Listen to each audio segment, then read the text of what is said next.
ప్రభాస్ కి king size comeback ఇస్తూ world wide దాదాపు 800 కోట్ల గ్రాస్ కొల్లగొట్టింది Salaar cease fire.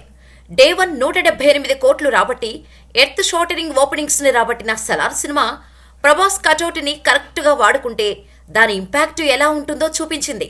December 22న release అయిన ఈ మూవీ నెల రోజులు తిరగకుండానే ఓటీటీలోకి వచ్చేసింది. సంక్రాంతి సినిమాల జోష్ తగ్గి మళ్లీ సలార్ సీజ్ ఫైర్ సినిమాకి థియేటర్స్ ఇస్తారు అనే మాట వినిపిస్తున్న సమయంలో సడన్ గా సలార్ ఓటీటీలోకి వచ్చేయటం ఆశ్చర్యం కలిగించే విషయం. నెట్ఫ్లిక్స్ లో సలార్ సినిమా స్ట్రీమ్ అవుతోంది.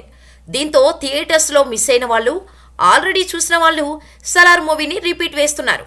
కాటేరమ్మ కొడుకు వచ్చాడు అంటూ సోషల్ మీడియాలో ప్రభాస్ ఫ్యాన్స్ సలార్ వీడియోస్ తో హల్చల్ చేస్తున్నారు. థియేటర్లో సినిమా చూసినప్పుడు బ్యాక్గ్రౌండ్ స్కోర్ విషయంలో Ravi Basrur KGF range score కొట్టలేదు అని కామెంట్స్ వినిపించాయి. కానీ ఓటీటీలో సినిమా చూసిన వాళ్ళు మాత్రం రవి బస్రూర్ బ్యాక్గ్రౌండ్ స్కోర్ బాగానే ఉంది అంటున్నారు.